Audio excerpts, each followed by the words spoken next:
राष्ट्रीय पत्रकार सलाहकार मोहिद्दीन, और मैं जरा पा रहा हूँ, क्या नाम आपका? हाँ, मिस्टर सुंदर धारीवाल जी, उपस्थित समस्त मंच के विराजमान मंचाधीन साथियों, यहाँ के उपस्थित हमारे भाइयों बहनों बच्चों, जो मुझे तो नहीं दिखाई दे रहा है कोई पत्रकार या कोई जरूर बैठ सो यहाँ पे, तो जो हमारे साथी हैं मैं उनको अपने अपने हृदय से नमन और प्रणाम करता हूँ। ये चाइल्ड प्रोटेक्शन ऑर्गेनाइजेशन एक ऐसी संस्था है जो पूरे देश में ये बच्चों के विकास के लिए पूर्ण रूप से कार्य करने के लिए प्रतिबद्ध है। और बच्चे हमारे जीवन के भविष्य हैं, बच्चे ही नहीं रहेंगे तो बाकी दुनिया में लोग करेंगे क्या? जितने लोग यहाँ बैठे हैं हमारे बुजुर्ग, कोई बता दे कि अपने बच्चे के लिए वो कुछ नहीं करता, उपवास नहीं करता, वो परिश्रम नहीं करता, क्या नहीं करता उसके भविष्य के लिए सब कुछ करता है। अब रहा सवाल है कि बच्चे की उत्पत्ति क्या है, बच्चे आते कैसे हैं, वहाँ उनका निर्वहन कैसे होना चाहिए। तो मैं कहता हूँ कि यह शरीर ये 5 तत्वों से बनी हुई है, छिद जल पाव भजन समीरा और पंचरहित अधम शरीर। मुझे थोड़ा सा दिक्कत हो रहा है क्योंकि मास कम्युनिकेशन यहाँ पे नहीं है, इसलिए बोलने में मुझे कुछ दिक्कत हो सकती है, इसके लिए माफी चाहूँगा। तो ये 5 चीजों से बनी हुई ये शरीर है, जब ये शरीर बन जाती है तो इसमें प्राण का समावेश होता है। और 280 दिन के बाद यानी 9 महीने के बाद यह जो है शरीर के साथ बाहर आ जाता है। अब इसे चाहिए क्या? इसके लिए सुरक्षा के लिए ये चाइल्ड प्रोटेक्शन ऑर्गेनाइजेशन ने एक अपना अलग से व्यवस्था बनाया है। और इसकी व्यवस्था तो केंद्र और राज्य सरकारों में भी है, लेकिन वो मुझे लगता है कि शायद निष्क्रिय है। जो देखिए किसी नहीं बोलती, उसमें जो व्यक्ति आता है व्यक्ति बोलता है। तमाम जिलाधिकारी आते हैं, तमाम मुख्यमंत्री आते हैं, क्या योगी आदित्यनाथ जैसा या नरेंद्र मोदी जैसा प्रधानमंत्री मुख्यमंत्री आपने देखा कभी? जो संत के रूप में काम करेगा, देश के हित के रूप में काम करेगा, वो वही असली। देखिए महान तो हर व्यक्ति है, लेकिन महानतम वो है जो राष्ट्र है। अपने पेट भरने के लिए तो जानवर ही मर लेते हैं। तो मेरा कहना यह है कि जब बच्चा बाहर आता है तो उसको चाहिए क्या?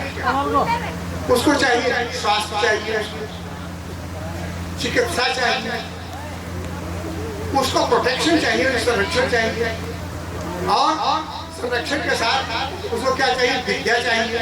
अब विद्या के बाद उसे क्या चाहिए? संस्कार चाहिए, जो हमारे देश में संस्कार नहीं है। हमारे देश में सनातन संस्कार नहीं होने के कारण आज पूरी दुनिया पूरे देश में हमारे यहाँ जो जितने आतंकवाद है, जितने व्यवस्था खराब हो रही, वो सारी चीज कोई हमको बता दीजिए यहाँ कोई सनातन कोई विद्यालय है आपके आसपास में? सनातन तो सब बनते हैं, कोई विद्यालय बता दीजिए विद्यालय है किसी के पास? क्या आपके बच्चे सनातन स्कूल में पढ़ते हैं? मैं आपको स्मरण दिलाना चाहता हूँ, मैं अयोध्या से आता हूँ।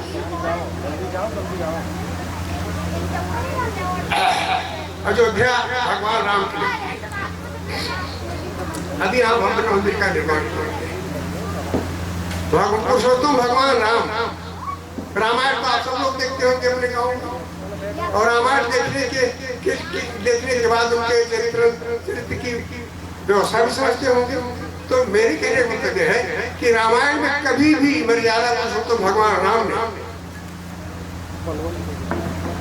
कभी भी उन्होंने सुख की अनुभूति नहीं की। जैसे थोड़े बड़े हुए वशिष्ठ मुनि आए, उनको लेके चले गए शिक्षा के लिए, गुरुकुल के लिए चले गए, और गुरुकुल में गए पढ़ाई चारों भाइयों के साथ। वहां से आने के बाद मैं संक्षिप्त में कह रहा हूँ कि वहां से आए और आने के बाद क्या किया? आने के बाद विश्वामित्र जी आए, लक्ष्मण और मांग करके ले गए। अब वहाँ जैसे भी रहा, जैसे कि वहाँ से अपना आए, घर पे आए, घर पे आने के बाद उनको वनवास हो गया। देखिए वो एक मर्यादा पुरुषोत्तम है। मर्यादा पुरुषोत्तम मतलब मेरे कहने पर वो भी एक बालक थे, और उन्होंने वो भी एक बालक थे, उन्होंने सनातन में शिक्षा ग्रहण किया।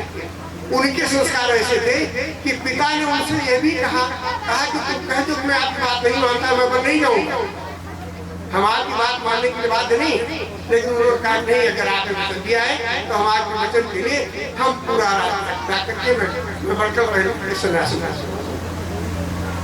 तो मैंने संक्षेप में कहा, मेरे कहने का अभिप्राय यह है कि बच्चे के लिए हर आदमी अपनी सारी शक्तियां लगाए तो सब कुछ करिए, लेकिन उसके लिए सनातनी होना अत्यंत आवश्यक है। अगर आपके पास धर्म नहीं, किसी पुस्तक में धर्म की कोई व्यवस्था नहीं दी गई, यहाँ मैकारी की सारी शिक्षा है, तो मैकारी शिक्षा होने के नाते आपके बच्चे जो बाहर चले जाते हैं वो आपको छोड़ देते हैं, आप मर जाते हो, आते भी नहीं, आप बैठे रहे घर। तो बच्चों, तो ये चाइल्ड प्रोटेक्शन ऑर्गेनाइजेशन ये बच्चों के भविष्य के निर्माण के लिए और देश की भागीदारी के लिए जो आने वाले बच्चे हैं उनके बचपन से लेकर के प्रौढ़ावस्था तक की जिम्मेदारी लेता है। और उसी के साथ देखिए इसमें केंद्र सरकार राज्य सरकारों में क्या लिखा है, महिला एवं बाल विकास मंत्रालय। तो अगर महिला नहीं तो अच्छा था। मेरे कहने का अभिप्राय है उसी के साथ ये भी जुड़ा हुआ। तो बाकी और सब लोग बोलने वाले हैं, मैं चाहता हूँ कि मैं बात से आगे जाऊँ और अब आज लोग बोलेंगे। जय हिंद, जय भारत। डॉक्टर